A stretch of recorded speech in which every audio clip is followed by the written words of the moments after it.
Alhamdulillahirrabbilalamin. Kita bersyukur kepada Allah Subhanahu wa Ta'ala di pagi hari ini, di pagi yang tadi dibilang oleh Bu MC syahdu ya. Ditemani oleh hujan yang dari tadi malam ya, tadi siang bahkan kemarin siang ya, siang sore malam ya. Pagi hari ini Allah anugerahkan kita hujan lagi. Mudah-mudahan hujan ini membawa keberkahan buat kita semua. Alhamdulillah, kita bersyukur kepada Allah Subhanahu wa Ta'ala. Pagi hari ini Allah kembali pertemukan kita di majelis ilmu, di majelis silaturahim, di majelis zikir. Mudah-mudahan ibu-ibu semua dalam keadaan sehat walafiat, dimudahkan semua urusan hidup kita, dan Allah catat nama-nama kita di majelis ini sebagai orang-orang yang sedang meniti jalan menuju surga insyaallah. Sebab Rasul sallallahu alaihi wasallam bersabda dalam hadis yang sahih, "Man salaka tariqan yaltamisu fihi ilman sahalallahu lahu bihi tariqan ilal jannah." Siapa yang keluar dari rumahnya, siapa yang meniti jalan ilmu pengetahuan, maka Allah akan mudahkan baginya jalan menuju surga. Ya, mudah-mudahan kita bagian dari orang-orang itu. Salam dan salam semoga tercurah kepada Nabi Muhammad sallallahu alaihi wasallam, pada keluarga, sahabat dan umatnya hingga akhir zaman. Dan kita berdoa berharap mudah-mudahan kita bagian dari umatnya yang setia, yang istiqamah menegakkan sunnah-sunnahnya. Dan karena itu juga kita berharap mudah-mudahan kelak kita mendapat syafaat dari Nabi besar Muhammad sallallahu alaihi wasallam. Amin ya rabbal alamin. Ibu-ibu semua yang dirahmati oleh Allah. Hari ini berapa Dzulqa'dah ya? Ada yang tahu nggak berapa Dzulqa'dah? 20-an ya? Sepertinya ya sekitar berapa? 16. Oke, sekitar itulah ya. Artinya sebentar lagi kita akan 10 Dzulhijjah. Ya kan? Kurang dari sebulan. Ya kan? Kurang dari sebulan lagi, insyaallah separuh bulan lah, setengah bulan lagi kurang lebih, insyaallah kita akan bertemu dengan 10 Dzulhijjah, salah satu hari yang paling mulia di hadapan Allah Subhanahu wa Ta'ala, dan salah satu hari yang paling spesial di dalam pandangan Islam dan bagi umat Islam. Ya, jadi Idul Adha itu adalah hari raya yang paling besar ibu-ibu daripada Idul Fitri. Cuma rasanya beda ya. Rasa kalau di Indonesia, itu rasanya Idul Fitri yang paling besar gitu ya. Mungkin karena ada 30 hari atau 29 hari ibu-ibu nggak bisa makan bakso siang hari gitu ya. Jadi pas hari raya Idul Fitri itu terasa, wah. Jadi 2 hari raya ini adalah hari raya umat Islam. Dan hari raya yang paling besar bagi umat Islam adalah hari raya Idul Adha. Kenapa? Di antara alasan besarnya adalah karena masa takbirnya juga berbeda. Masa takbirnya lebih lama dia. Takbir ini, takbiran kalau bahasa kita. Ya. Kalau Idul Adha kan, kalau Idul Fitri kan cuma dari habis maghrib, ya kan? Habis maghrib takbiran sampai pagi hari, imam atau khatib naik mimbar, selesai. Tapi kalau Idul Adha itu takbirnya dari maghrib malam sampai hari tasyrik, 4 hari berarti itu ya, tanggal 10, 11, 12, 13 asar. Jadi lebih lama.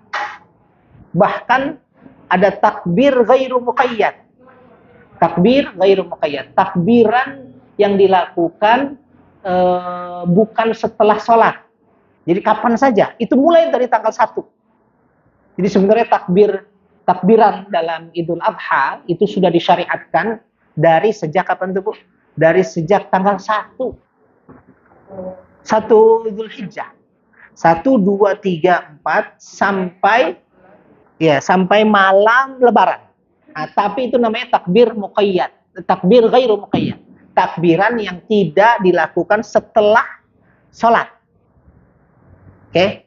Nah, tapi kalau ya 1 sampai 9. 1 sampai 9 malam gitu ya. Nah, mulai 9 malam sampai hari tasyrik itu ada 2 takbiran. Namanya takbiran muqayyad dan takbiran ghairu muqayyad. Takbiran takbiran setelah sholat dan takbiran umum di luar waktu sholat. Jadi hari-hari begini, pagi-pagi kita mau takbiran boleh dari tanggal 10. Allahu Akbar, Allah. Tanggal 10 ya. Tanggal 2 begitu juga, tanggal 3 begitu juga, tanggal 4 begitu juga, dan seterusnya.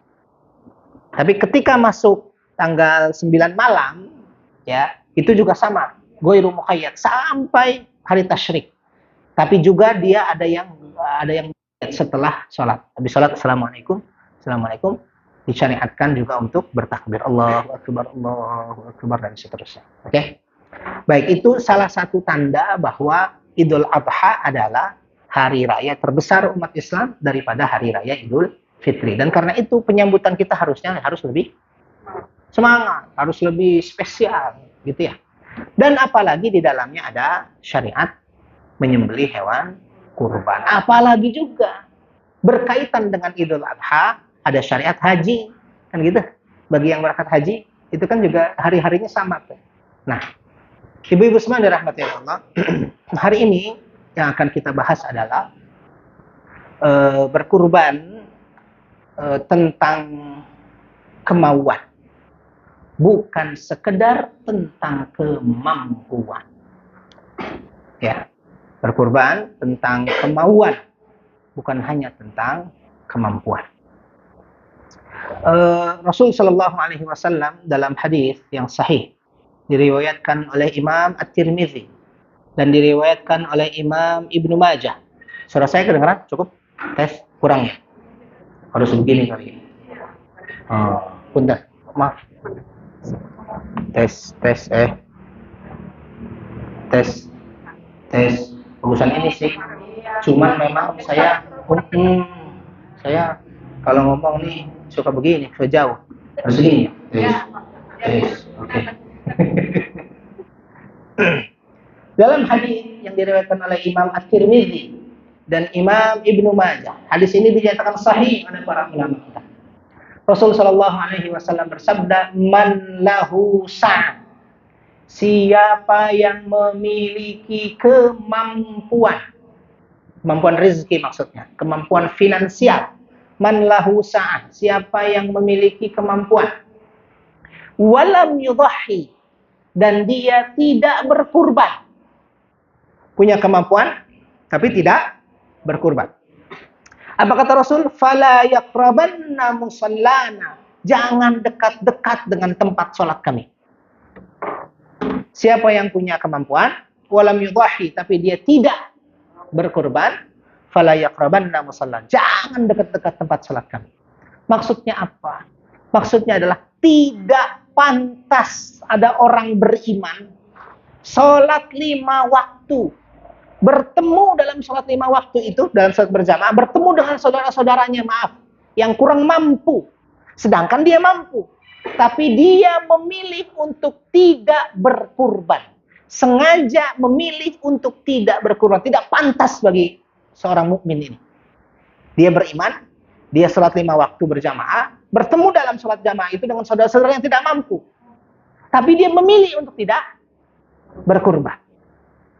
Maksudnya jangan dekat-dekat tempat sholat kami, itu maksudnya nggak pantas bagi kamu. Kamu sholat, kamu beriman, tapi kamu nggak berkurban di hari yang paling mulia itu. Dia.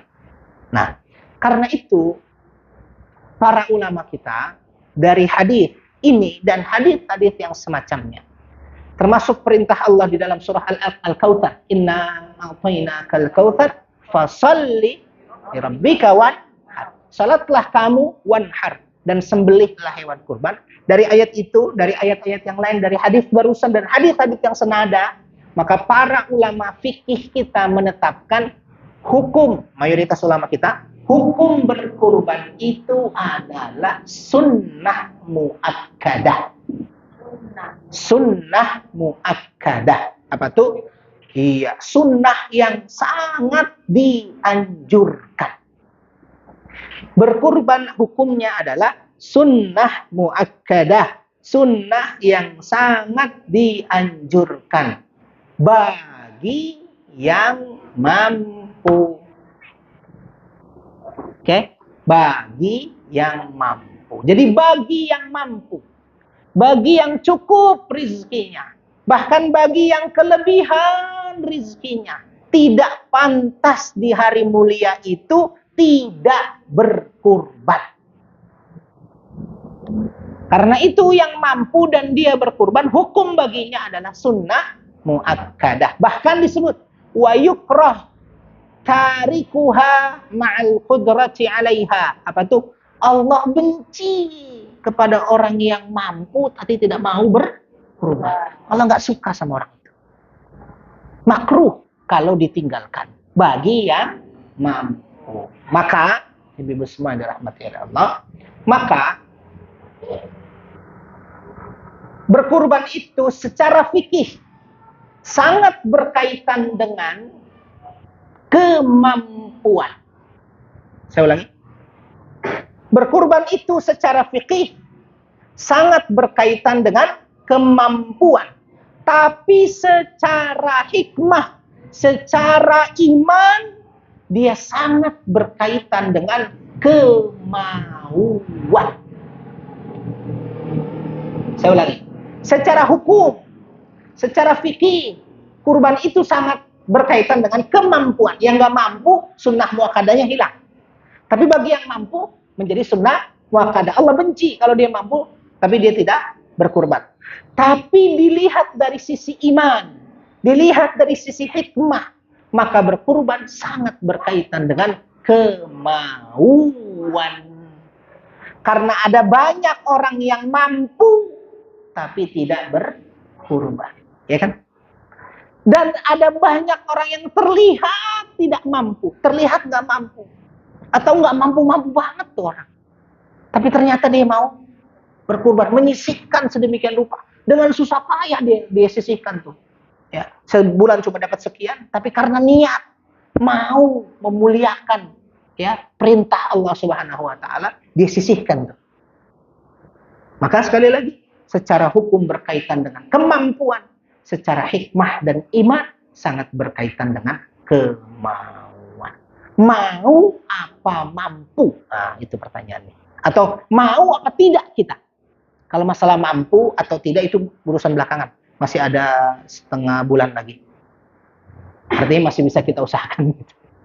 Caranya bagaimana saja. Gitu. Nah, poin besarnya adalah mau apa tidak. Sekali lagi, mau apa tidak. Mampu itu masalah nanti. Yang penting adalah niatkan dari sekarang. Saya mau berkurban. Jangan 15 hari lagi, 16 hari lagi, 20 hari lagi. Kayaknya saya nggak bisa kurban deh. Udah pesimis duluan tuh. Aduh, kayaknya nggak mampu saya beli hewan kurban. Jangan mau dulu, mau, saya siap. Masalah nanti deh tuh.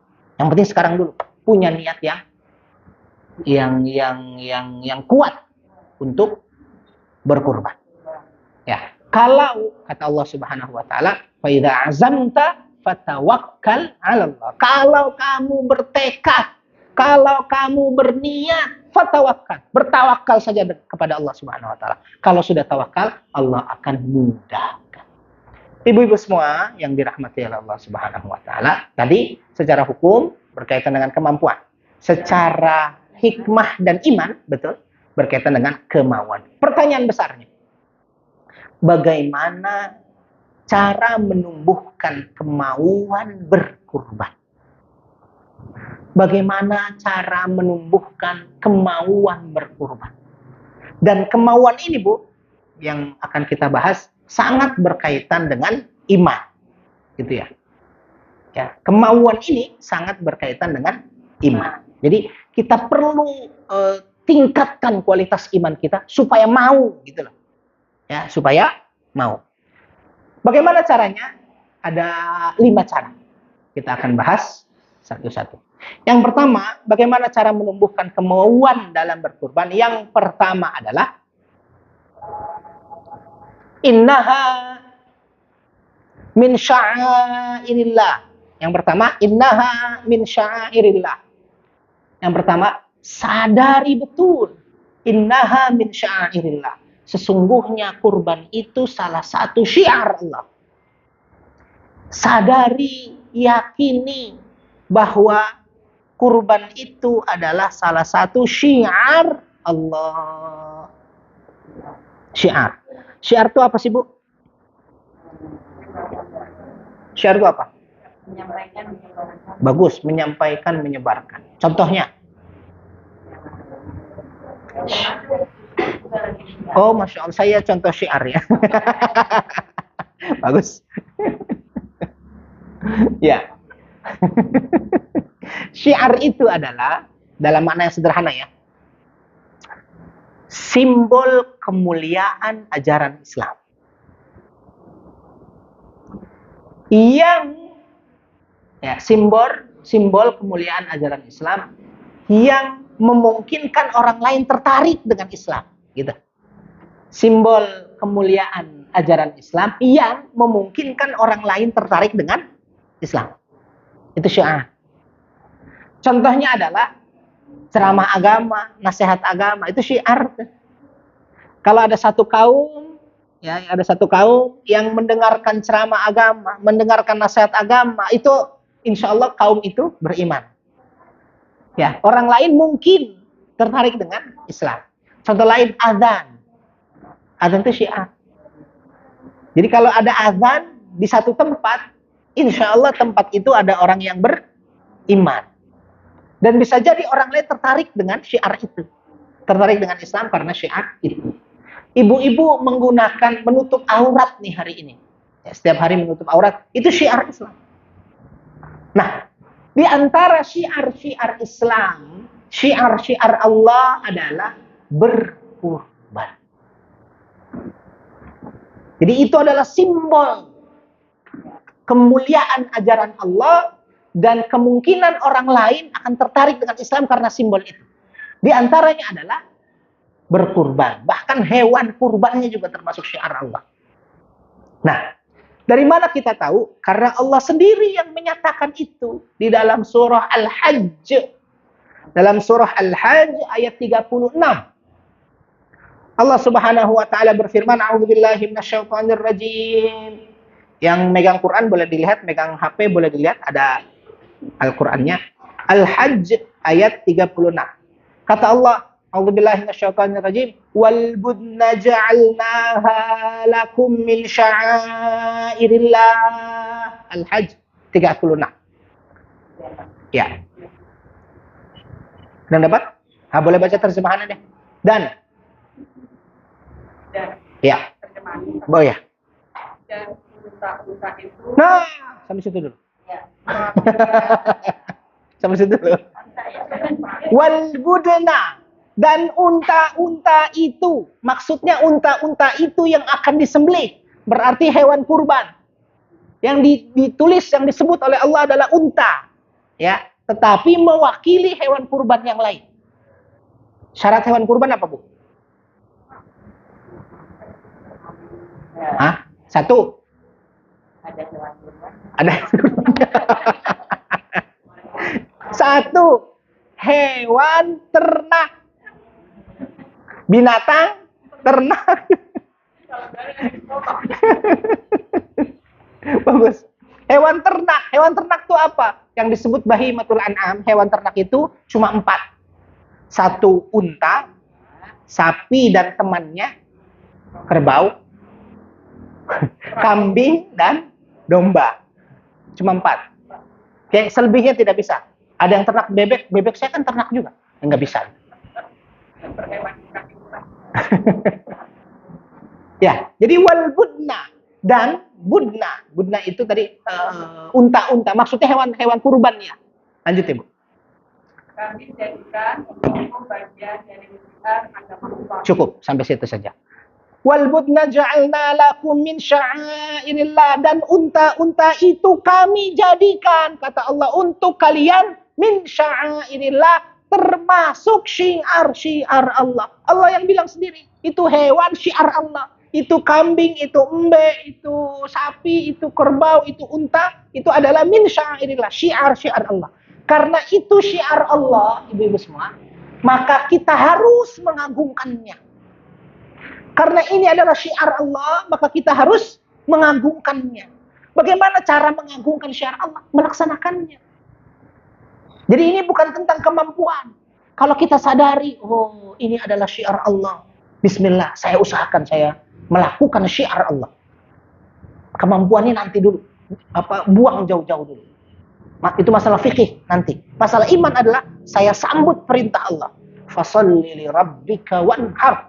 Salatlah kamu dan sembelihlah hewan kurban. Kenapa hewan kurban disembelih? Min sya'airillah. Termasuk syiar-syiar Allah. Bismillah, saya mau mengagungkan syiar Allah. Karena itu Allah memuji orang-orang yang memuliakan syiar Allah. Allah sebut di dalam surah Al-Hajj, surat yang sama. Kalau tadi 36, ini naik ke atas 32. Allah memuji orang-orang yang memuliakan syiar Allah. Di antaranya Allah memuji orang-orang yang melaksanakan penyembelihan hewan kurban. Apa kata Allah? Wa may yu'azzim sya'airallah 32 Al-Hajj 32. Wa may yu'azzim sya'airallah fa innaha min taqwal qulub. Artinya, Bu, demikianlah perintah Allah, dan barang siapa mengagungkan syiar-syiar Allah, maka sesungguhnya hal itu timbul dari ketakwaan hati. Masya Allah. Terima kasih, Bu. Siapa yang mengagungkan syiar Allah, di antaranya adalah menyembelih hewan kurban di hari ke-10. Fa innaha min taqwal qulub, itu bagian dari ketakwaan hatinya. Jadi hatinya yang Allah lihat, takwanya yang Allah lihat. Bukan masalah mampu apa tidak mampu. Yang penting bismillah, saya pengen.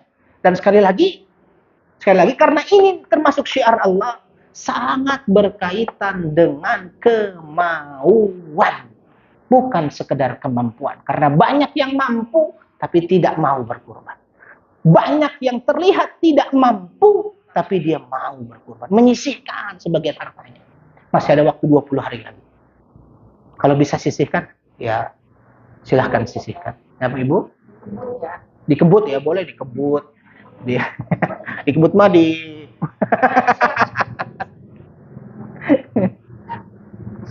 Oke? Itu yang pertama. Yang kedua, bagaimana cara menumbuhkan kemauan untuk berkurban? Yang pertama, yakini bahwa dia min sya'airillah. Innaha min sya'airillah. Yang kedua,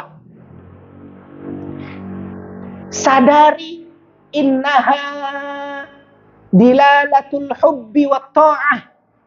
Sadari bahwa kurban itu dilalatul hubbi wa ta'ah. Bukti cinta dan ketundukan. Bukti cinta dan ketundukan. Innaha dilalatul hubbi wa ta'ah. Kurban itu, Bu, bukti cinta dan ketundukan kita kepada Allah Subhanahu. Siapa yang mengaku cinta kepada Allah, maka harus tunduk. Siapa yang mengaku tunduk kepada Allah, maka dia harus taslim, berserah diri. Berserah diri itu maksudnya terserah Allah mau perintahkan apa, sami'na wa ata'na. Ibu ingat ketika Allah perintahkan Nabiullah Ibrahim untuk menyembelih anaknya sendiri. Menyembelih anaknya sendiri. Sudah sekian lama ditunggu, akhirnya lahir. Setelah lahir, sekian lama dirawat, akhirnya diperintahkan untuk disembelih. Nggak masuk akal nih. Karena nggak masuk akal, makanya Nabi Ibrahim memikirkannya. Memikirkan perintah yang ada dalam mimpi. Itu kan di mimpi kan? Perintah menyembelih anaknya dalam mimpi itu dipikirkan. Dipikirkan itu nama harinya disebut dengan Yaumut Tarwiyah. Hari Tarwiyah. Kalau orang kita nyebut hari Tarwiyah. Hari Tarwiyah itu hari apa?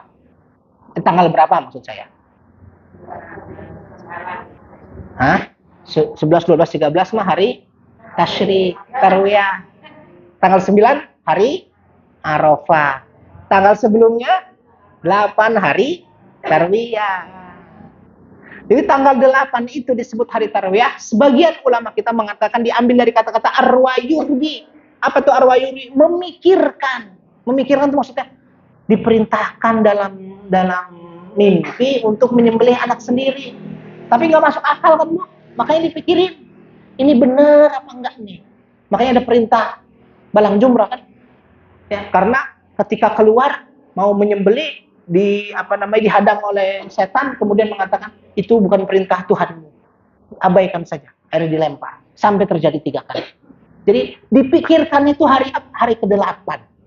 1 hari setelahnya disebut dengan hari Arafah, tanggal 9. Kenapa disebut dengan Arafah? Di antara maknanya adalah Arafah tahu di hari itu bahwa mimpi kemarin adalah benar, berasal dari Allah. Ketika diperintahkan Nabiullah Ibrahim untuk menyembelih anaknya, kemudian Nabi Ibrahim berkata kepada anaknya, kan, "Madza tara? Bagaimana pendapatmu?" Kata Nabi Ismail, "Faf'al, ya abati fa'al ma tu'mar." Wahai ayahku, kerjakan saja. Tidak ada kata di atas perintah Allah, tidak ada kata di hadapan perintah Allah bagi Nabi Ibrahim dan Nabi Ismail kecuali sami'na wa ata'na. Siap, suruh ngapain aja siap. Kenapa? Karena itu bukti cinta dan ketundukan. Siapa yang mengaku cinta kepada Allah harus tunduk semua perintah Allah, ya kan? Kalau sudah tunduk perintah Allah, taslim. Taslim itu apa, Bu? Berserah diri. Yakin pasti baik. Walaupun menurut akal kita nggak baik. Nyembelih anak sendiri coba. Nggak baik kan? Tapi karena perintah Allah, taslim, sudah terserah Allah mau apa saja. Maka kata Allah, wa fadainahu bidzabhin 'adzim. Maka kami ganti dia Ismail yang mau disembelih itu dengan bidzabhin 'adzim, dengan sembelihan yang agung. Jadi maksudnya, kalau Nabi Ibrahim dan Nabi Ismail menunjukkan kepada kita bukti cinta dan pengorbanannya, bukti cinta dan ketundukannya dengan sami'na wa ata'na di hadapan perintah berkurban, menyembelih anak sendiri, kita juga harus begitu. Bismillah, kata Allah, fasalli li rabbika wanhar. Bismillah, saya akan sholat dan saya akan menyembelih hewan kurban. Yang penting mau dulu, yang penting tekad dulu. Saya tunjukkan kalau saya cinta Allah. Saya tunjukkan kalau saya tunduk kepada Allah. Masalah cinta dunia, belakangan deh. Kan kadang kita ngitung kan. Kalau kurban 1 ekor, sekian harganya. Cari yang agak murah dikit deh. Cari yang kecil dikit deh. Yang penting masuk syarat. Nggak apa-apa. Namanya lagi belajar kan. Yang penting kita tunjukkan taat kita, tunduk kita, dan cinta kita kepada Allah dengan cara memuliakan perintah Allah. Fasalli li rabbika wanhar. Ibu-ibu semua yang dirahmati Allah, dan karena itu di dalam surah Al-Hajj, kalau tadi 36, kemudian 32. Sekarang dalam surah Al-Hajj 37, turun lagi ke bawah. Tapi di dalam surah yang sama. Apa kata Allah? A'udzubillahi minasyaitonirrajim. Lan yanalallah. Allah tidak akan pernah. Lan yanalallah. Allah tidak akan pernah menerima atau tidak akan pernah sampai kepada Allah. Luhumuha wa dima'uha. Daging-daging kurban itu dan darah-darah kurban itu nggak pernah sampai kepada Allah. Daging hewan itu dan darah-darahnya nggak pernah sampai kepada Allah. Memang nggak pernah sampai kan? Orang ibu makan dagingnya. Disembelih, jadi kita dimakan kan, dimasak, dimakan. Nggak pernah sampai kepada Allah. Tapi kata Allah apa? Walakin yanaluhu taqwa min. Yang sampai itu ketakwaan, ketundukan kalian, cinta kalian kepada Allah. Itu sampai kepada Allah, bukan hewannya.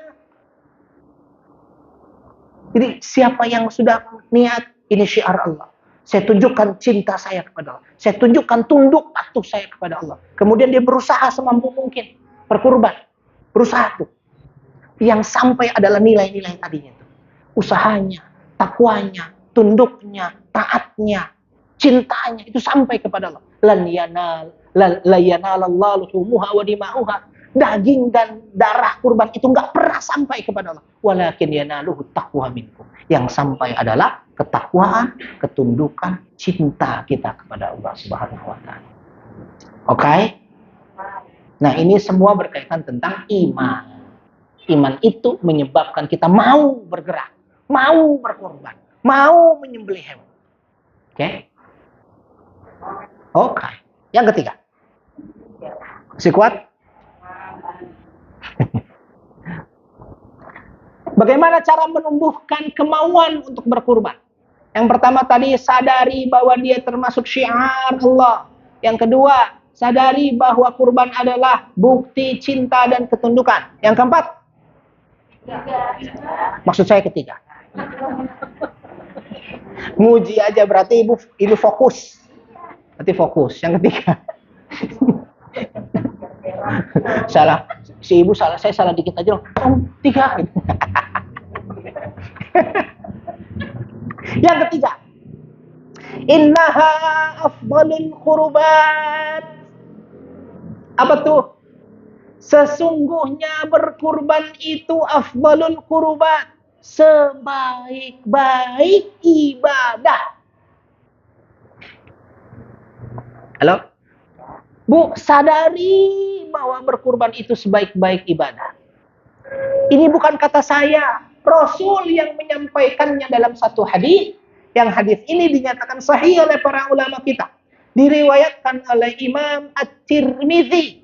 Rasul sallallahu alaihi wasallam bersabda, "Ma 'amila adamiyun min 'amalin." Ya, tidak ada satu amal yang dilakukan oleh anak Adam yauman nahar, pada hari 10 Dzulhijjah. Berarti pada hari raya. Ya kan, sebelum itu pada hari raya Idul Adha. Tidak ada satu amal yang dilakukan oleh seorang hamba, oleh anak Adam pada hari raya Idul Kurban, Idul Adha, ahabbu ilallah, yang paling Allah cintai, illa atau min ihraqid dam, kecuali menyembelih hewan kurban. Tidak ada amalan yang lebih baik kecuali menyembelih hewan kurban. Tilawah kita di hari itu kalah. Infak kita yang lain juga kalah. Nah, ibadah yang lain, sholat dan seterusnya, seluruh amal ibadah yang paling Allah cintai di hari itu tuh, di hari ke-10 tuh, tidak ada kecuali menyembelih hewan kurban. Bahkan Bu, para ulama kita mengatakan, kalau ada orang nih beli kambing misalnya 3,5 juta. Sekarang 3 juta ya, 3,5 ya. Itu yang standar tuh ya. 3,5 juta misalnya. 3 juta sampai 3,5 juta lah ya. 3 juta sampai 3 juta. Ini saya mau beli kambing, mau berkurban. Kemudian dengan infak itu ini 10 juta. Infak 10 juta. Lebih baik mana? Di hari 10. Kurban apa 10 juta? Kenapa? Mamin amalin, tidak ada amal. Padahal secara nilai ini berbeda kan? Yang satu 3,5, yang satu 10. Secara nilai. Saking Allah mencintai perbuatan itu, ihraqid dam, secara teks. Ihraqid dam. Yang ini kalah nih. Maka kemarin ada satu orang datang, bapak-bapak, Ustaz, saya punya uang, saya pengen berkurban. Tapi saya pengen juga infak yang dia sudah niatkan. Infak untuk masjid. Yang nilainya berbeda nih. Ya. Yang sebenarnya dia pengen infak yang ini. Infak pembangunan masjid. Dia sudah niat dari sebelum Ramadan, sudah niat. Nah, lebih baik ini dulu, kurban dulu, apa infak? Dua-duanya bagus. Tapi khusus di hari ke-10, lebih baik ini, saya bilang. Kenapa para ulama mengatakan itu? Walaupun besarannya lebih besar ini. Itu karena afdalul kurban. Saking berkurban itu sebaik-baik ibadah. Sayang betul kalau ada orang dapat pahala sebaik-baik ibadah, kita nggak dapat pahala itu. Maka tanamkan kemauan, tanamkan tekad, masih ada waktu. Saya mau berkurban. Masalah mampu nanti. Ya, bisa jadi tiba-tiba suami ngasih ke ibu kan, "Ma, Bunda, Umi, nih ada duit. Silakan beli hewan kurban." Mantep kan kalau begitu? Mantap.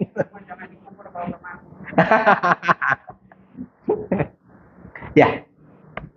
Bahkan ibu-ibu semua, para ulama kita mengatakan, bukan hanya kurban itu afdalul kurban, sebaik-baik ibadah. Bahkan afdalus sedekah, sebaik-baik sedekah. Bukan hanya sebaik-baik ibadah, sebaik-baik sedekah yang paling baik. Apa tuh? Menyembelih hewan kurban di hari ke-10. Dzulhijjah. Itu yang paling baik. Oke? Insya Allah mau kita berkurban? Insya Allah mau. Bismillah, nanti Allah mudahkan. Yang penting bismillah dulu aja. Bismillah, mau. Insya Allah saya siap. Ya, masalah nanti mampu apa enggak, ya masalah nanti. Namanya juga nanti. Biarin aja. Oke? Namanya juga nanti kan. Yang penting sekarang. Yang keempat. Hampir saya di. Yang keempat. Innaha ta'ti yaumal qiyamah. Innaha ta'ti yaumal qiyamah. Nanti dia akan datang pada hari kiamat kepada pemiliknya. Bu, kenapa kita usahakan mau berkurban? Kenapa innaha ta'ti yaumal qiyamah? Dia akan datang kepada pemiliknya nanti pada hari kiamat. Dan ini bukan kata saya, kata Rasul Shallallahu Alaihi Wasallam. Kata Rasul dalam hadis yang sama, hadis yang diriwayatkan oleh Imam Tirmidzi. Kata Rasul, innaha lata'ti yaumal qiyamah. Sungguh dia akan datang kepada pemiliknya nanti pada hari kiamat. Biquruniha, dengan tanduk-tanduknya. Wa bi ash'ariha, dengan bulu-bulunya. Wa bi aflafiha, dan dengan kuku-kukunya. Hewan kurban yang ibu sembelih itu akan datang lagi kepada ibu, kepada kita, lengkap dengan tanduk-tanduknya, dengan bulu-bulunya, dengan kuku-kukunya. Tidak ada satupun yang hilang dari bulunya. Tidak ada satupun kukunya yang hilang, lengkap, sempurna mendatangi kita. Masa kita nggak paham sih? Itu loh. Para ulama kita memahami, ada dua pendapat dalam memahami teks hadis ini. Kan hadisnya tadi mengatakan dia datang. Ya kan? Dengan tanduknya, dengan bulu-bulunya, dengan kuku-kukunya. Maksudnya, pendapat pertama, pahala berkurban itu akan didapati oleh orang yang berkurban, itu sempurna, tidak ada satupun yang hilang.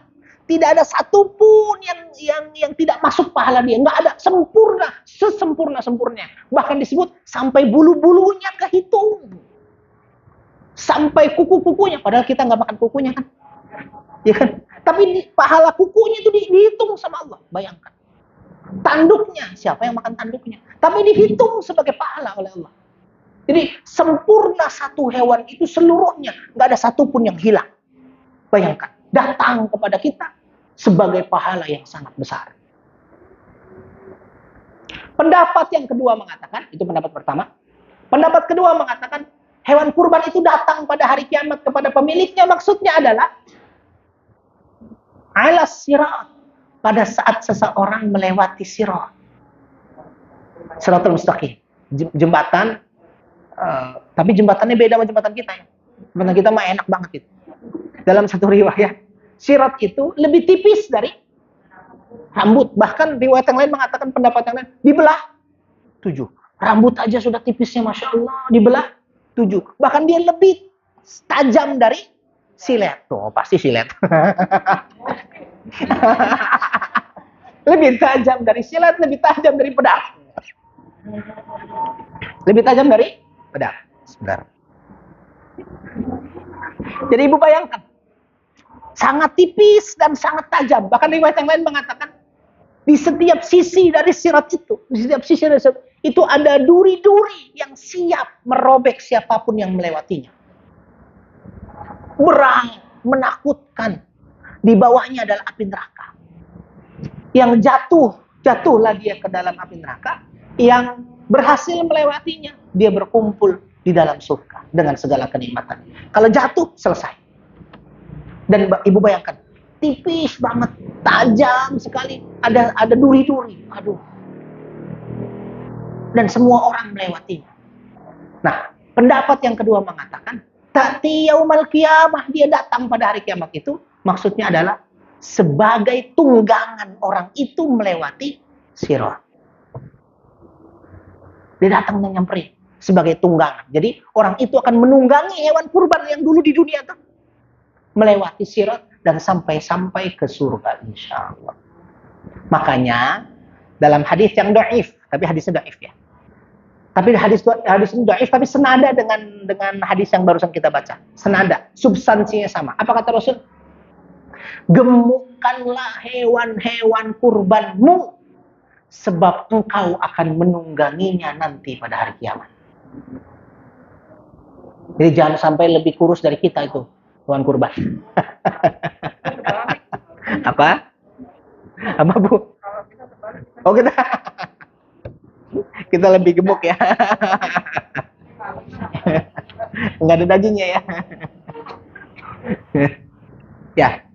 Jadi itu dua makna. Bisa jadi maksudnya adalah pahala betul-betul sempurna, atau dia akan menemani kita sampai nanti kita masuk ke dalam surga. Karena sirat itu berat luar biasa. Oke, maka sayang betul kesempatannya tinggal beberapa hari lagi. Belum tentu tahun depan, ya kan? Kita bertemu lagi dengan hari raya Idul Adha. Oke, persiapkan diri.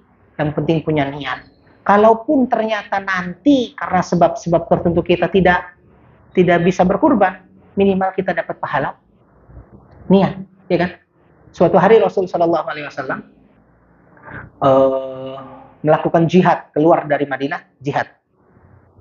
Setelah selesai peperangan, Rasul bilang begini, wahai para sahabatku, di Madinah sana ada saudara-saudara kita yang sedang duduk di sana, di Madinah sana ada saudara-saudara kita yang sedang duduk berkumpul dengan keluarganya, tapi pahala mereka sama dengan pahala kita. Pahala mereka sama dengan pahala kita. Para sahabat protes dong, kok bisa Rasul? Kita berjuang, kita berdarah-darah, kita bertempur. Ada sahabat yang lain duduk berkumpul dengan saudaranya di Madinah, kenapa pahalanya sama dengan kita? Kata Rasul Shallallahu Alaihi Wasallam, karena mereka bersungguh-sungguh niat, tapi keadaanlah yang membuat mereka tidak jadi berangkat. Jadi jihad fisabilillah di zaman Rasul itu bukan hanya tentang keberanian, bukan hanya tentang fisik. Kalau dia nggak punya duit untuk membelanjakan diri dia untuk persiapan jihad, nggak bisa berangkat. Karena kudanya nyiapin sendiri, pedangnya nyiapin sendiri. Kalau nggak punya kuda, dia siap jalan kaki. Kalau nggak punya pedang, dia harus bawa panah dan seterusnya. Jadi membiayai diri sendiri. Kalau nggak punya itu modal keberanian, nyusahin, mendingan nggak usah. Nah, dalam satu riwayat ada para sahabat yang menangis sangat sedih. Kenapa? Yang lain berjuang di dalam rumah. Kenapa? Bukan karena pura-pura gitu, tapi dia betul-betul sungguh-sungguh pengen berjihad, tapi nggak mampu untuk berjihad. Apakah karena fisik? Apakah karena kemampuan finansial keadaan? Nah, yang penting kita punya niat dulu. Masalah nanti, ya nanti sajalah. Kalaupun nanti tidak Allah izinkan secara kemampuan, kita punya dapat pahala yang sama dengan yang lain. Kenapa? Karena kita punya niat. Tapi jangan juga, yang penting niat dulu dah.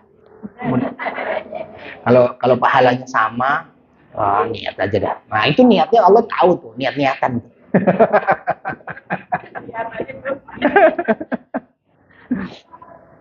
Baik, yang kelima, yang terakhir. Innaha bikulli sya'ratin hasanatun. Bagaimana cara membangun kemauan kita dalam berkurban? Yang kelima adalah innaha bikulli sya'ratin hasanah. Sadari bahwa di setiap bulunya hasanatun, ada satu kebaikan.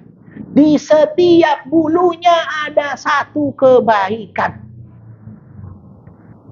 Rasul Shallallahu Alaihi Wasallam bersabda dalam hadis yang diriwayatkan oleh Imam Al-Hakim. Suatu hari Rasul Shallallahu Alaihi Wasallam didatangi oleh seorang sahabat dan Rasulullah sedang membawa hewan kurban. Apa kata para sahabat ini? Ma hadhil adhahi, wahai Rasul, ini hewan kurban apa? Kata Rasul, sunnatu abikum Ibrahim. Ini adalah ibadah yang biasa dilakukan oleh Nabi Ibrahim dulu. Ya, ini ibadahnya Nabi Ibrahim nih. Karena itu kita juga diperintahkan untuk menyembelih sebagaimana Nabi Ibrahim menyembelih. Lalu apa kata para sahabat? Kata para sahabat, malana minha. Kami dapat pahala apa kalau kami menyembelih hewan kurban? Pahalanya apa buat kami? Manusiawi dong, nanya. Kayak ibu, dapat pahala apa? Kalau saya ngaji, pahalanya bagaimana? Dan kami dapat pahala apa? Apa kata Rasul? Bikulli sya'ratin, setiap bulu dari hewan itu hasanatun. Dihitung satu kebaikan. Bapak Ibu bayangkan, ada berapa bulu di hewan kurban kita? Tak terhitung ratusan. Lagi siapa juga yang mau ngitung kan? Siapa juga yang menghitung? Maksudnya apa maksud Rasul? Emang ada orang yang mau ngitung-ngitung? Nggak ada. Maksudnya tadi tuh, ibu bagus nih, keren nih. Keren. Tak terhingga. Tak terduga, tak terhitung. Berapa pahalanya? Tak terduga, tak terhitung. Kenapa? Ya silakan aja hitung sendiri. Itu maksudnya. Bukan berarti nanti kita hitung ya. Besok sebelum nggak bisa terhitung pahalanya. Bikulli sya'ratin hasanah. Setiap bulunya ada satu kebaikan. Satu kebaikan itu, Bu, satu kebaikan disebut dengan kebaikan itu sangat umum. Coba Ibu sebutkan 10 kebaikan dalam hidup kita. Satu, coba. Kebaikan apa? Satu, rezeki yang luas. Nah, 2. Apa Ibu? Rezeki yang berkah, sama dengan 1 ya. Yang luas, yang berkah, bagus Ibu. Yang kedua, anak yang soleh, bagus. 3, umur yang berkah, bagus. Hah? Sehat. Oke, sehat. Ilmu yang bermanfaat. Apalagi?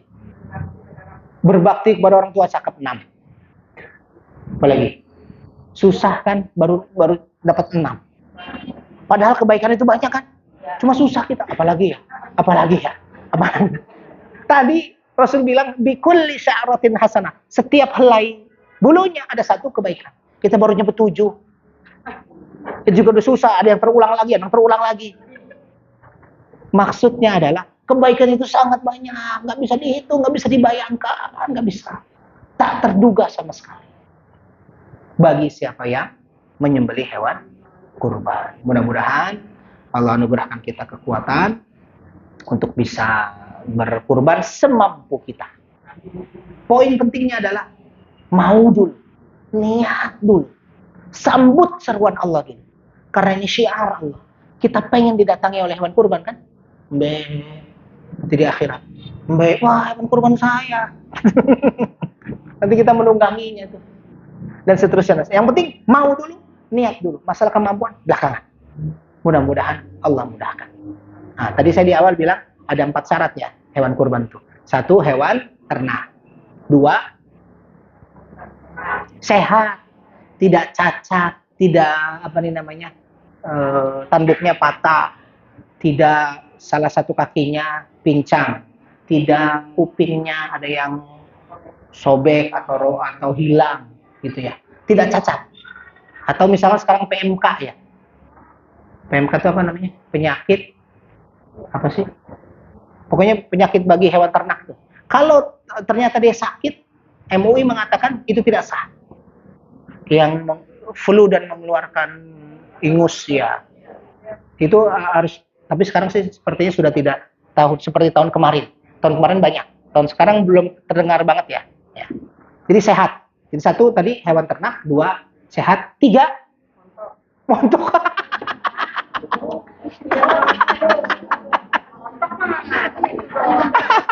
Tidak terlalu kurus. Ya bagus.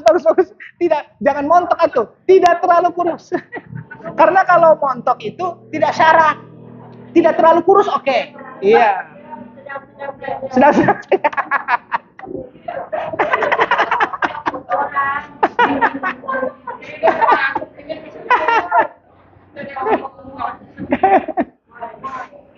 Oke, tadi itu tidak terlalu kurus, masuk ke nomor 2 ya.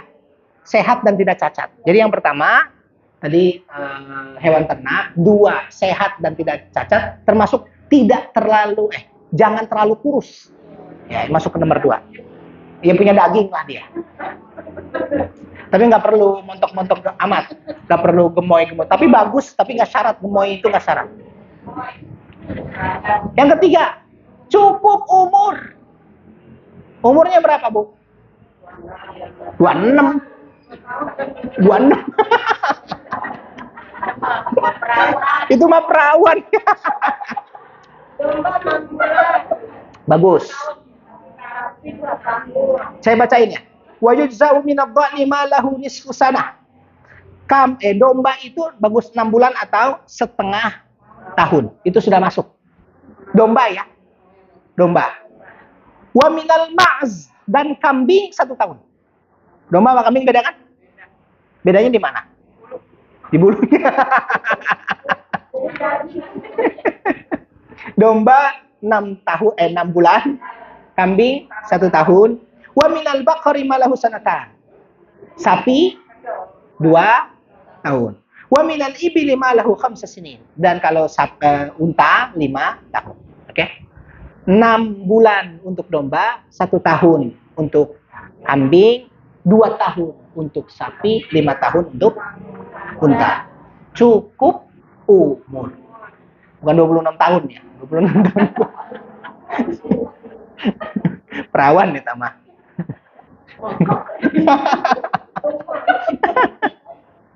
Nah, yang terakhir, yang keempat. Syarat hewan kurban itu adalah harus apa, Bu? Oh, cakep. Milik sendiri. Iya. Milkun tamun. Itu milik sendiri. Saya mau kurban. Montok, oke. Umurnya cukup. Hewan ternak pasti hewan ternak. Tuh, ada di kebun kita. Ya nggak bisa. Milkun tam, milik dia sendiri. Nggak boleh milik tetangganya. Oke. Baik. Silakan yang mau menyampaikan sesuatu boleh bertanya tentang fikihnya juga boleh. Kalau ada yang mau bertanya boleh. Saya serahkan kepada Ibu MC. Ibu MC saya lupa, punten, maaf. Ibu. Oh, Masya Allah. Nggak berubah ya? Bu Dewi, mangga. Ibu mungkin ada yang mau ditanyakan tentang sisi kurban itu, ya tentang kurban ya, maka silakan siapa?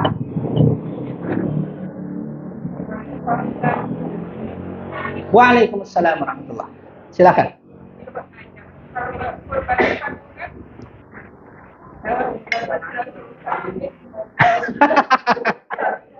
Kalau hewannya patungan, ngelewatin Shiratal Mustaqim bagaimana? 1 kambing bareng-bareng, Bu.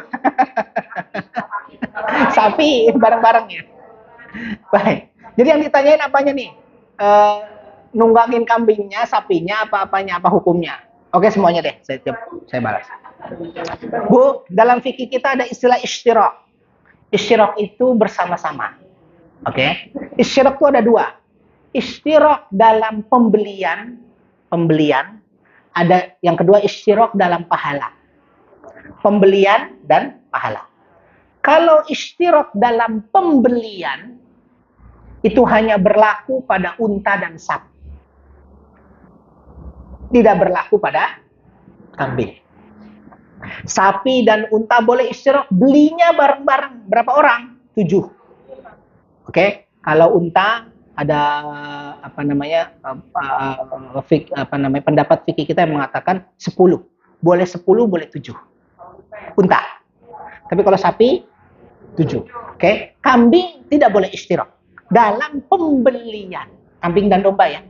Pembelian. Sudah sampai sini? Nah, di titik ini maka tidak boleh satu majelis taklim 100.000 dapat 3,5 juta beli kambing. Kambingnya dijadikan hewan kurban secara fikih tidak sah. Secara fikih. Secara fikih tidak sah sebagai hewan kurban. Tidak sah. Kenapa? Karena isytirak belinya. Barang-barang untuk kambing ya. Untuk kambing atau domba. Nggak boleh. Isytirak. Sudah? Tidak boleh. Tapi kalau dia kasih ke masjid, misalnya, atau disembelih sendiri, ini satu majelis taklim ngumpul, kita kumpul di kebun sana, ayo, kambingnya disembelih. Habis disembelih, dibagikan ke masyarakat, sebagiannya dimakan. Itu sah sebagai sedekah biasa. Bukan sedekah, bukan kurban. Itulah yang dulu anak-anak kita di sekolah. Nggak tahu kalau sekarang masih ada apa enggak istilah itu. Oh masih. Masih ya? Nah itu bukan hewan kurban. Itu sedekah biasa. Yang dapat pahalanya saya. Yang dapat pahalanya, semua dapat pahala. Tapi bukan pahala kurban. Pahala sedekah. Guru dan sekolah dapat pahala melatih anak untuk berkurban. Tapi masalahnya nggak disampaikan, harusnya disampaikan. Ini sebagai sedekah. Karena takutnya dia nanti besar begitu juga di masyarakat. Ya. Jadi tidak sah sebagai hewan kurban, sah sebagai sedekah biasa. Kenapa? Karena isyrak. Bersama-sama belinya. Lalu bagaimana? Masih kita lanjut ya. Bagaimana kalau misalnya satu majelis taklim nih ada 30 orang. Kita patungan yuk. Beli apa? Minimal kambing lah. Oke deh. Masing-masing nih. Patungan 1.000 dapatlah 3,5 juta. Kan nggak boleh itu isyrak. Bagaimana supaya sah menjadi hewan kurban? Maka diakadkan. 100.000 yang kemarin saya kasih, saya berikan khusus untuk ibu siapa namanya? Mami Dali. Mami? Mami Dali. Ibu Mami? Namanya Mami Dali. Oh, Mami Dali. Nggak pakai ibu lagi. Oh, nggak pakai ibu lagi ya? 3,5 juta tadi itu satu hewan kurban, seluruhnya itu diakadkan kasih ke Mami. Mami, ini buat Mami. 3,5 juta. Silahkan belikan satu kambing. Ibu semua tadi ridho ngasih ke Mami. Maka ini boleh sebagai hewannya Mami. Kita nggak kambing. Apa? Kita nggak kambing. Nggak naik kambing, bareng-bareng sama Mami. Gitu ya, itu isyrak. Nah, jadi bisa begitu tuh. Nanti tahun depan siapa? Ibu Dewi. Tahun depan lagi siapa? Gantian lah. Tapi harus sepakat dulu, ridho dulu semua. 30 tahun ya. 30 tahun. Nah, itu jadi masalah nanti. Jadi masalah. Makanya jangan terlalu lama. Dan jangan cuma 100.000, kalau 100.000 lama. Misalnya sapi kayak 5 sapi, misalnya itu bisa. Gitu ya. Itu contoh saja. Nanti mah teknisnya bisa ibu kembangkan. Oke, itu menjadi boleh, tapi diakadkan. Kami berikan kepada Bu Mami. Mami. Kami berikan ke Mami. Nanti tahun depan Mami masih bayar. Tapi sudah enggak lagi dong. Kasih ke Bu Dewi. Kalau di pengajian lain tuh setiap tahun 7 orang. Saya tanya 1, 2, 3, 4, 5, 6, 7. Tahun depan dari awal dikasih tahu 1, 2, 3, 4, 5, 6, 7. Cuma 3 tahun saja semua sudah pernah berkurban dalam 3 tahun. Misalnya itu contoh majelis taklim di tempat lain. Kemarin ngobrol sama saya, akhirnya dibikin begitu. Udah dibikin begitu aja deh, gitu ya. Sapi setiap tahun 1 sapi, 7 orang dapat. Tahun depan yang itu tuh ngikut lagi. Tapi nanti diakadkan, saya kasih ke ibu 7 ibu fulan kedua. Saya kasih kepada ibu 7 fulan ketiga. Jadi milik ibu 7 ibu itu tuh. Akhirnya dikasih ke masjid atau nyembelih sendiri. Dalam 3 tahun sudah dapat semua. Ya. Kalau ini kebanyakan ya udah dibikin setiap tahun 2 sapi. Kan jadi 14 orang. Udah dapat tuh separuhnya gitu misalnya. Oke, baik. Selanjutnya masih tentang itu. Lalu kan isyrak tadi ada 2 ya. Isyrak apa tadi? Isyrak pembelian, yang kedua isyrak pahala. Isyrak pahala itu bagaimana, Bu? Isyrak pahala itu bisa dilakukan untuk semua hewan kurban. Saya beli 1 kambing nih, saya beli 3,5 juta misalnya, 3,5 juta. Atau 3 juta lah, misalnya biar nggak terlalu mahal. 3 juta. Oke. 3 juta ini pakai uang saya. Sudah. Tapi pahalanya saya bisa isyrakkan untuk semua keluarga saya. Sapi juga begitu. Ibu 7 orang beli sapi. Setiap orangnya itu boleh mengisyrakkan semua pahalanya ya kepada keluarganya. Jadi 1 sapi atas nama saya, pahalanya untuk saya, istri, anak-anak, kedua orang tua saya. Itu bisa. Sama kambing juga.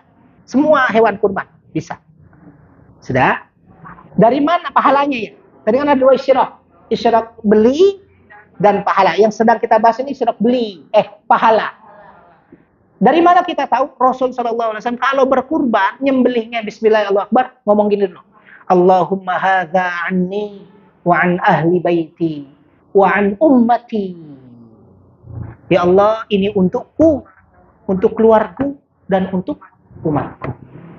Jadi para ulama kita mengatakan yang belum umat Nabi Muhammad yang belum pernah berkurban, kan mungkin ada 1, 2, 3, 4, 5, 10, 20, 50.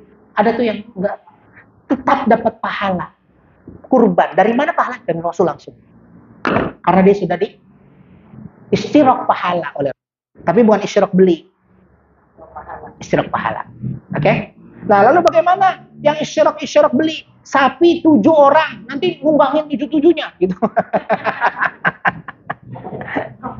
Wallahu alam. Tapi yang pasti hewan itu akan datangi kita. Cara nungganginnya wallahu alam. Yang jelas dia akan menyelamatkan kita.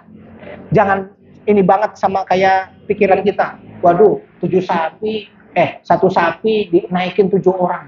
Kayaknya kasihan tuh sapi. Iya. Jangan dipahami kayak kita di dunia. Di akhirat mah sudah beda lagi. Sama seperti Ibu, di padang mahsyar, kata Rasul, semua akan dibangkitkan dalam 3 kondisi. Masih ada waktu ya? Masih oke. Dalam 3 kondisi. 1, manusia itu akan dibangkitkan oleh Allah dalam kondisi pertama adalah tidak memakai alas kaki. Nyeker. Yang kedua, tidak menggunakan sehelai pun pakaian. Telanjang. Bugil. Apalagi? Dan yang ketiga punten, laki-lakinya tidak dikhitan. Ya. 1, tidak disunat. Tidak pakai alas kaki, tidak berpakaian sehelai pun, dan tidak berkhitan laki-lakinya. Jadi dibangkitkan sebagaimana dia waktu lahir dari perut ibunya. Kan nggak ada kan? Mami dulu keluar nggak pakai cekerman, ya kan? Tiba-tiba sudah cekerman, gitu. Nggak. Jadi persis seperti ketika dia lahir. Nah, Aisyah radhiyallahu anha bertanya kepada Rasul, bagaimana ayanzuru ba'duna ba'dan? Nanti pada ngelirik dong, nggak pada pakai baju. Nah, apa kata Rasul? Al-yaum asyaddu min dzalik. Hari itu sangat dahsyat, orang nggak mikirin itu lagi. Jadi beda kalau orang dikumpulin di kebun lapangan dalam keadaan begitu, saling melihat, saling foto. Tapi di sana beda lagi alamnya. Ya kan? Sama seperti di padang mahsyar juga, Bu. Nanti seluruh manusia dikumpulkan dan tenggelam dengan air keringatnya masing-masing. Dalam hadis disebut ada yang mata kaki sebetis, ada yang sepinggang, ada yang sedada, ada yang seleher, semulut. Sebagiannya tertelan, sebagian kayak orang berenang sih. Kalau tingginya segini, ada yang tertelan, ada yang tenggelam.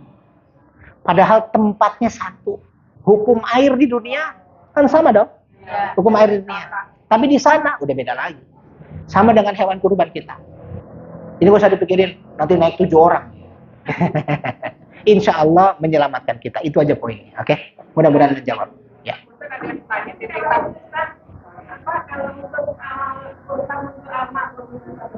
Kurban? Oh iya. Baik. Saya mau berkurban untuk ayah saya yang sudah wafat. Boleh apa tidak? Gitu ya. Bu, secara hukum asal syariat hewan kurban itu lil ahya, la lil amwat. Hukum asalnya, betul. Menyembelih hewan kurban itu hukum asalnya syariat untuk yang masih hidup, bukan yang sudah mati. Kenapa? Karena yang sudah mati nggak bisa nyembelih dong. Masa dia bangun nyembelih? Nggak bisa kan? Jadi yang hidup aja nih hukum asalnya. Tapi siapa yang mau mentransfer pahala kurban untuk yang hidup, mayoritas ulama, untuk yang mati maksud saya, mayoritas ulama kita mengatakan boleh. Sama seperti ibu baca Quran. Yang mati bisa baca Quran nggak? Ya nggak bisa. Bisa dapat, kalau sudah mati nggak bisa dapat pahala baca Quran lagi. Kenapa? Ya udah mati orangnya. Tapi bisa dapat pahala baca Quran kalau kita baca niatnya untuk yang wafat. Infak, yang mati nggak bisa infak lagi dia. Orang udah mati. Tapi saya anaknya bisa ngirim infak pahala itu untuk orang tua. Dan kurban. Mereka nggak bisa kurban, tapi saya mau ngasih pahala kurban ini untuk orang tua. Boleh, menurut mayoritas ulama. Untuk almarhum bapak fulan, untuk almarhumah ibu fulan. Sapi ini. 1. Yang kedua, para ulama kita mengatakan sebenarnya cukup saya yang masih hidup nih berkurban, niatnya untuk tadi hadza anni wa an ahli baiti, untuk saya, untuk kedua orang tua dan untuk keluarga. Jadi otomatis pahala ini orang tua yang sudah wafat otomatis dapat. Jadi boleh apa tidak? Boleh. Ya, boleh apa tidak? Hukumnya boleh. Kalaupun tidak, maksudnya tidak dilakukan, ibu kurban atas nama ibu saja, orang tua sudah dapat. Karena tadi pahalanya untuk istirah bersama-sama. Ya, mudah-mudahan menjawab. Ada lagi silakan. Ada titipan pertanyaan dari ibu. Apa hukum hewan kurban yang dagingnya dimakan oleh panitia? Ya, hewan kurban yang dimakan oleh panitia. Oke. Ya. Nah, Bu, gini, sebagian daging biasanya di masjid-masjid ya. Pas makan siang dimasak, diambil, dimasak khusus untuk panitia. Sebagian ulama kita membolehkan kalau niatnya hadiah hewan kurban ini kepada panitia. Tapi sebagian yang lain melarang. Kenapa melarang? Karena dianggap seperti memberi upah kepada panitia. Dan saya cenderung pada pendapat kedua ini. Jadi, tidak boleh memberi upah kepada penjagal, termasuk di dalamnya kepada panitia, dikasih upah, tapi upahnya dari hewan kurban, sebagian hewan kurban. Misalnya, semua masyarakat dekat Masjid Al-Furqan ini dapat 2 tentengan. Khusus panitia dapat 3 tentengan. Kenapa? Ya karena dia berkeringat. Karena dia capek. Karena. Itu yang tentengan yang ketiga tidak boleh. Karena dianggap upah. Gitu ya. Tapi pendapat pertama tadi mengatakan boleh karena hadiah. Gitu kan? Tapi menurut saya akan sangat sulit membedakan itu upah apa hadiah. Susah kan? Karena dia panitia. Yang dapat 3 itu cuma panitia. Maka itu hadiah apa upah kira-kira? Ya lebih dekat ke upah. Iya kan? Iya Ibu. Ini upah kan? Walaupun ngomongnya hadiah. Ini hadiah buat panitia ya. Panitia silakan ambil hadiah ini. Pertanyaannya, kenapa panitia doang? Nanti jawabannya, ya karena mereka yang bantu-bantu kerja, ya berarti upah dong. Walaupun ngomongnya hadiah gitu, oke? Saya cenderung pada pendapat kedua ini, yang melarang. Jangan, kalau bisa panitia itu jangan diambil dari hewan kurban. Dia dapat 2 bungkus seperti yang lain, upahnya bagaimana? Kalau perlu kasih amplop.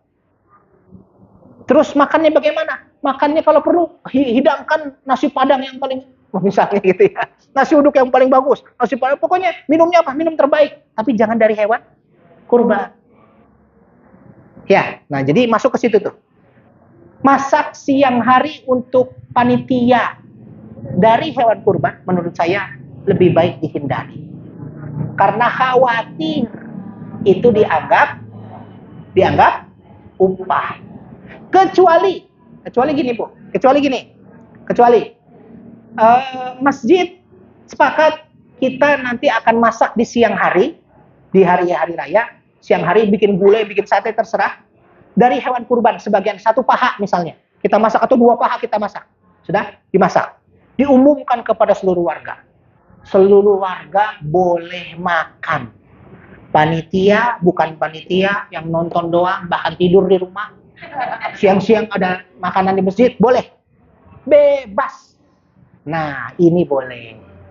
Kenapa? Karena nggak khusus panitia. Panitia mau makan boleh juga. Yang bukan panitia yang tidur seharian boleh juga. Nah kalau gini maka boleh. Tapi kalau khusus panitia susah membedakan hadiah atau upah. Saya cenderung pada pendapat kedua yang dihindari. Kalau bisa jangan. Oke. Ini yang makan juga kan, maaf ya, saya sih pendapat yang tadi sampaikan dihindari baiknya gitu. Yeah. Nah tapi kadang-kadang yang makan itu bukan panitia aja Ustaz gitu. Dan apakah kita pada saat sebelum penyembelihan kita meminta kepada si pengkorban ya, maksudnya kita minta apakah boleh kita minta itu gimana Ustaz? Iya, meminta itu buat siapa? Buat yang panitia. Yang kan bantuin Ustaz. Yang banyak yang bantuin. Yang bantu-bantu. Nah, sekarang pertanyaannya kenapa dikasihnya ke yang bantu-bantu? Kadang-kadang yang makan juga nggak yang bantu juga sih, Ustaz. Nah, diumumin aja. Oh, tetap harus Umum itu maksudnya umum, bukan hanya khusus panitia. Iya, dibikin umum. Kalau dibikin umum boleh. 2 paha kambing, bahkan kalau dibikin umum, bukan khusus ya. Dibikin umum, bukan khusus, tanpa ngomong ke orangnya itu boleh. Jadi kita Dibikin umum saja. Siapa saja boleh datang nanti jam 1 misalnya. Jam setengah 1 boleh makan. Terserah orang juga, ya ada yang mau ada yang enggak kan. Walaupun yang paling banyak makan adalah panitia. Ya nggak apa-apa juga, yang penting nggak khusus panitia gitu. Menghindari tadi itu.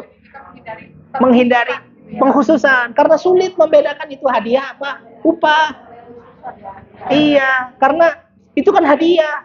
Oke, pertanyaannya, kenapa cuma panitia doang? Ya karena dia yang berkeringat. Di situ jadinya. jadi untuk kalian tidak berkebutuhan ya. Iya, saya ngambil itu ya, walaupun ada sebagian ulama di Indonesia yang membolehkan. Karena akadnya yang penting hadiah. Tapi menurut saya substansinya susah hadiah sama upah itu tetap aja tanda petik upah. Gitu ya. Wallahu a'lam. Ada tadi Ibu, silakan tadi Ibu.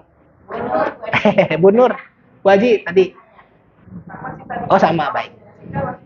Selama ini bagi Ustaz dan yang lagi ibu, jadi di panitia ada suami panitia ya, karena kita panitia ada di sama yang pengurus. Iya. Ya.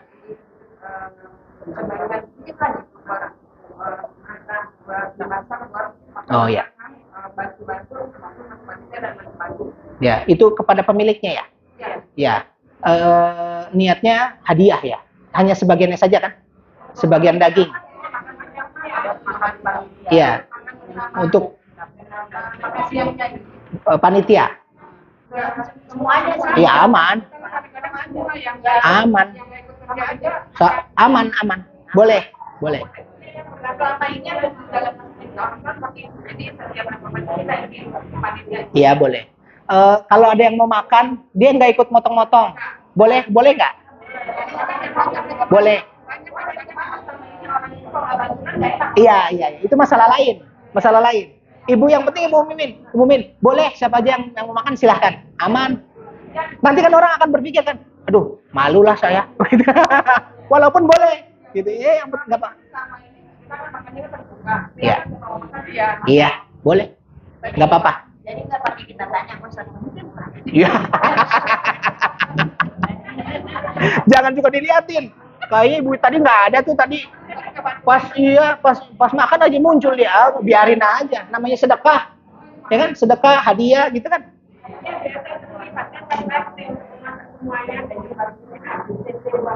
Ya boleh. Iya.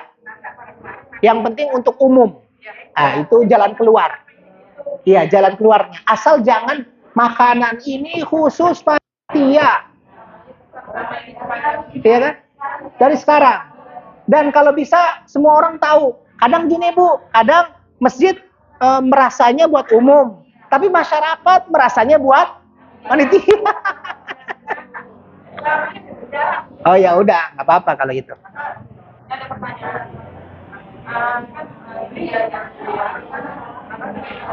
Gimana, Mak? Oke. Terus ada biaya lagi untuk terus ada biaya untuk biasakan kalau sampai rumah kan banyak Akomodasi. Iya, banyak hal yang diperlukan. Iya. Kan seperti plastik. Iya. Terus macam-macam lah ada. Nah itu sudah kita kan kalau lagi acara kurban itu kan banyak kita tolong pertolongan orang yang memang dia memang bidangnya. Iya. Contohnya lagi pemotongan sapinya, kemarinnya potong pelongnya kan ada orang khusus. Iya. Sedangkan di formasi itu di panitia itu nggak semuanya orang bisa. Iya. Nah, dari dana itulah kita keluarkan untuk biaya bayar. Boleh. Bagus. Boleh dan bagus. Pokoknya jangan diambil dari hewan kurban. Oh, dagingnya yang nggak boleh. Iya. Kalau dari uang si pekurban boleh. Ini kita harus datangin penjagal. Penjagal sih. Penjagal. Harus mendatangi. Satu tim motong satu hewan 200.000 misalnya.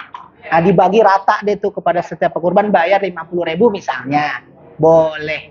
Asal jangan pejagal kasih kepala. Nih bawa. Nggak boleh. Di tempat lain begitu kan? Dulu. Nah, termasuk kulit. Kulit itu tidak boleh dijual belikan. Harus bagian dari sedekah yang dikasih. Kasih ke orang. Walaupun jarang ada yang mau. Pokoknya nggak boleh dijual beli. Apa dikasih kepada siapa?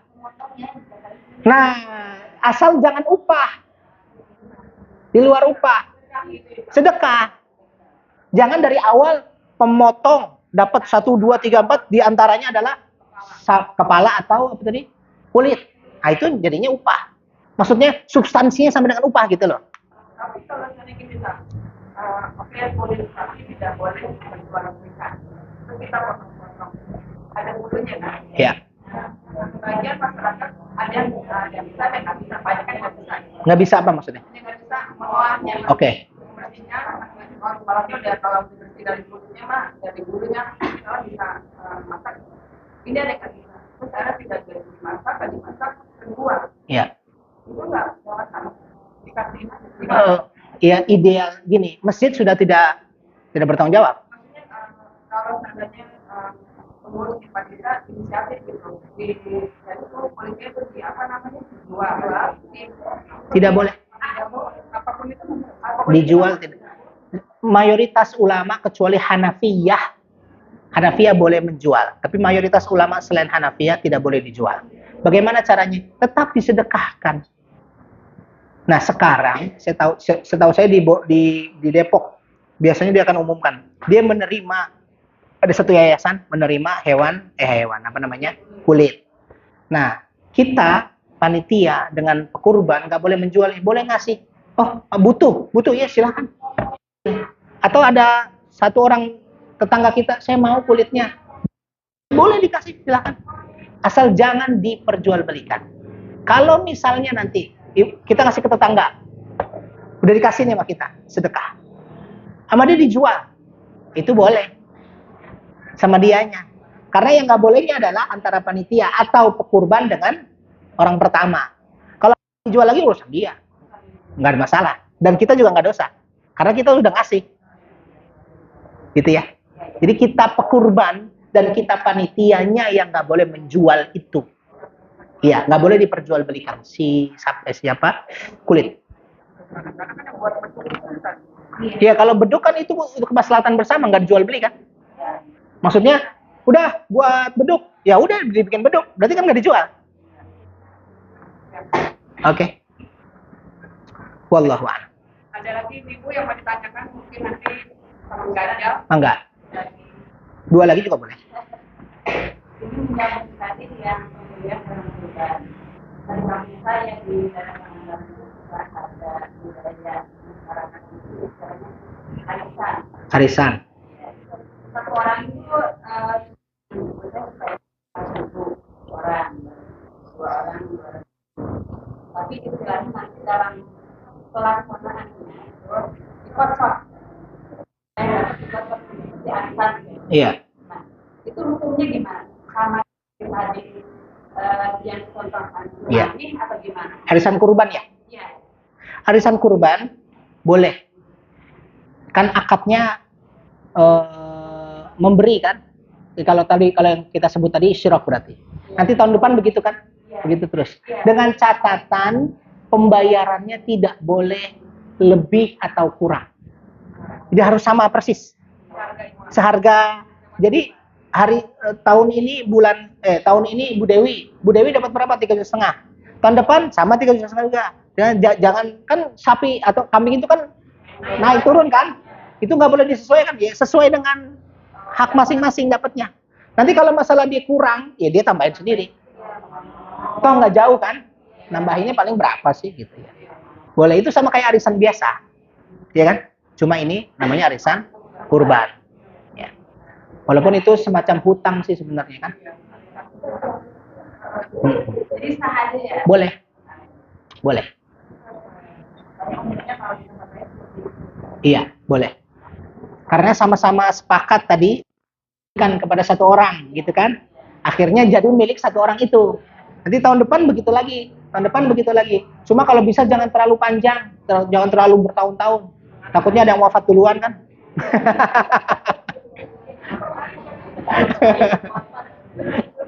Dan nggak boleh kurang atau lebih, harus sama persis. 3,5 juta dapatnya.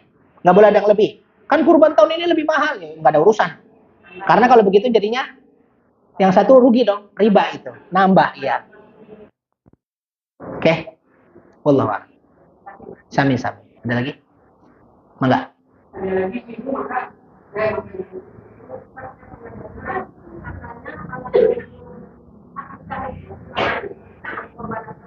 Ya.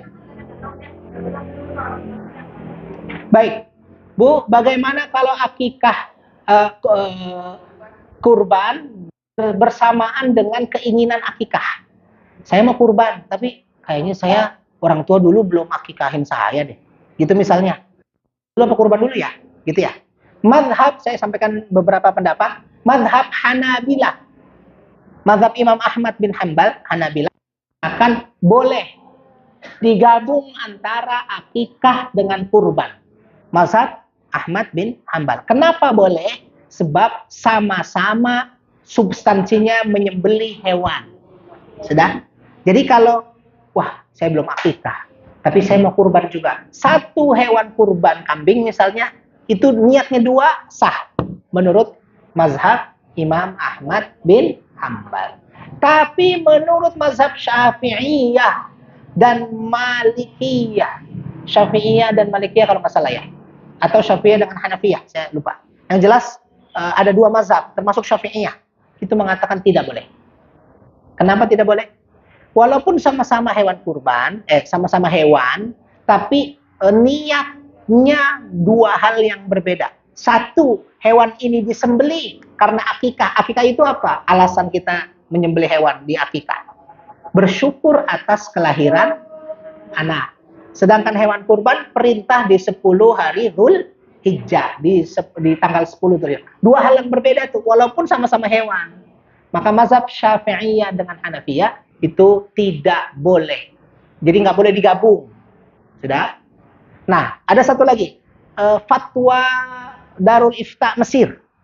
Fatwa Darul Ifta Mesir mengatakan, kalau bergabung niat, saya pengen niat akikah, tapi saya pengen kurban 10 Dzul Hijjah, tanggal 10. Bagaimana? Menurut fatwa Darul Ifta, dahulukan kurban. Kenapa dahulukan kurban? Karena kurban waktunya sempit, tanggal 10.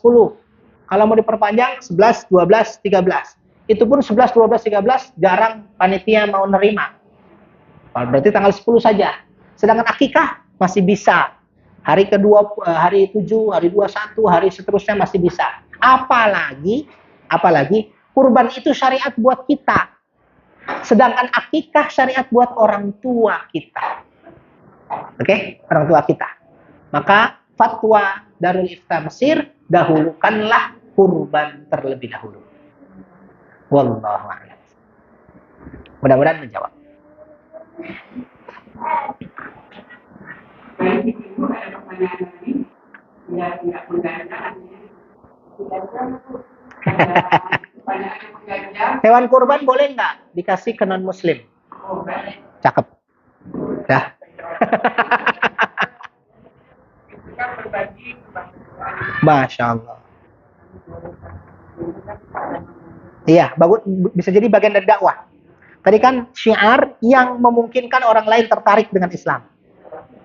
Boleh, silahkan dibagi.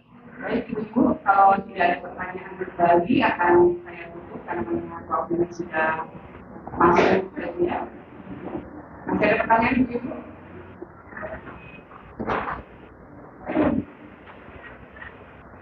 Alhamdulillah berarti paham ya.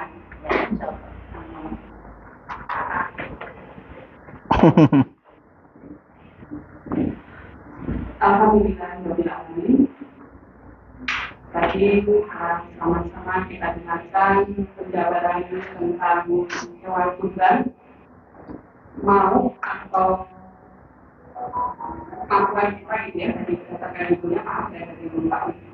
Nah di situ kita bisa mengambil banyak ibroh yaitu ya, sehingga pada saat kita berniat untuk melaksanakan kurban, semoga kita sudah bisa mengetahui syarat-syaratnya atau dari